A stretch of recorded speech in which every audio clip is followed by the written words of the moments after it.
Demai Perek Hey Mishnah Hey. We're going to continue talking about our Mishnah Min Aptur ala Chayav Umin Chayav ala Aptur. Just as a refresher, we'll go back to our Mishnah. Okay, you're not allowed to take off Maasrot on Chayav to Ptur and the other way around. So if I have two things that I collected, one was Chayav and Maasrot and one is Patur, I can't take off Maasrot for both of them. That's going to be the continued topic of our Mishnah. Halakech min ha'ani. So this poor person, the poor person, he went around collecting from different people. And they gave him stuff. They gave him food. Okay?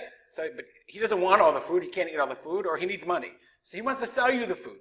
Okay? V'chein ha'ani shenatnu lo prusot pat o pilchei dveila.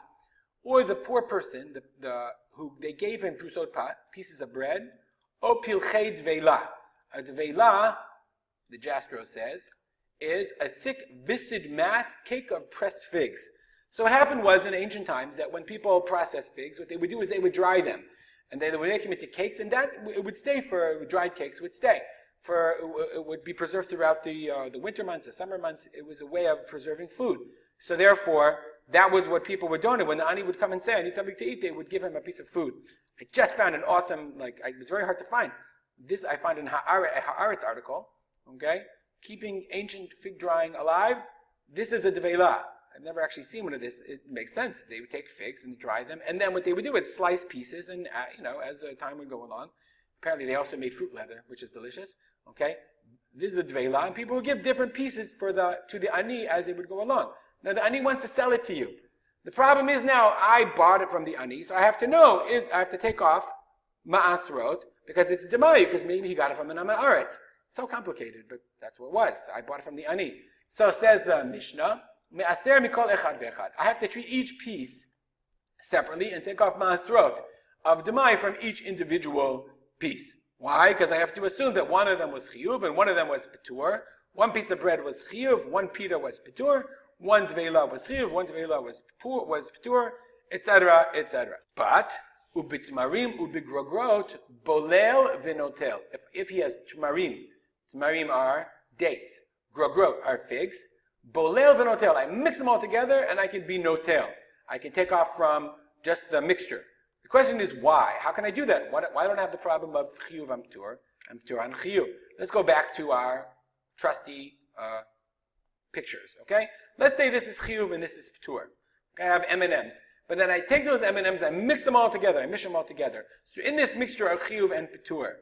So therefore, the Mishnah says that in this case, if I take off some of these M&Ms, I can assume that in M&Ms, even though normally it's on chiyuv, I can't take from one to the other, I can assume since I have a mixture of small things, some of them are chiyuv and some of them are petur. So therefore, I'm taking mina chiyuv ala chiyuv and mina petur ala petur.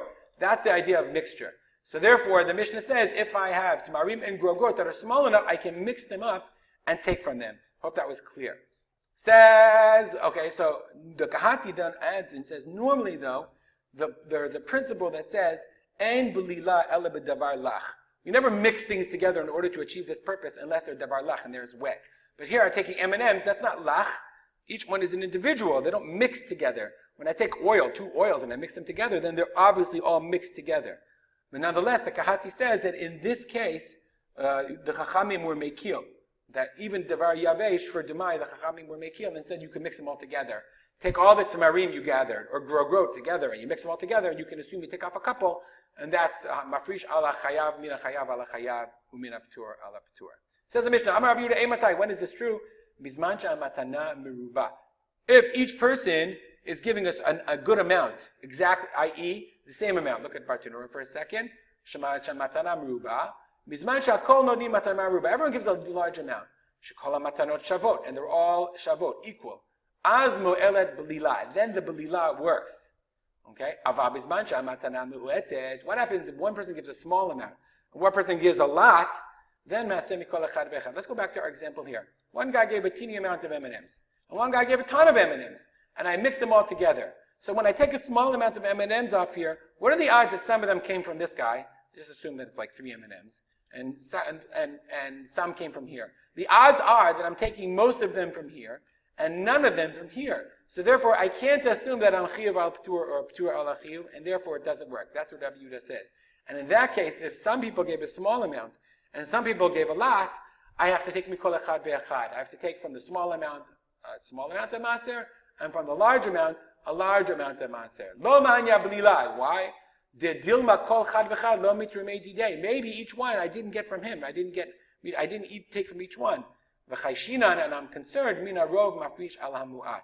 Maybe I'm taking, in this case, from the majority on the minority, and that might be chiyuv on p'tur or p'tur on chiyuv. Okay, if you have any comments or questions, feel free to contact me at rspolter@gmail.com, and I want to dedicate our learning to the memory of my father, Harav Simcha ben Yitzchak Kalman. Have a great day.